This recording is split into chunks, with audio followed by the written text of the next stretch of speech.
Hello guys, this is my sunset sky.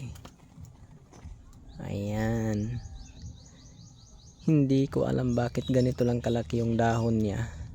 Pero nung sa vacuum, ang bilis lumapad ng dahon niya.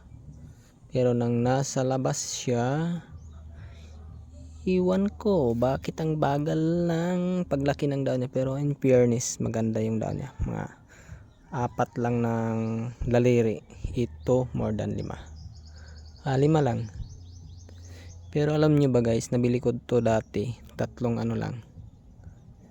3, 2. 3 ata ganito. 2 dahon tapos may isa na pa shoot. Mga medyo mura na sabi nila kasi yung iba nakabili na sa 3K ata or more than 3K yung bili nila nito. Ako bali kasama na yung shipping fees, nasa 750.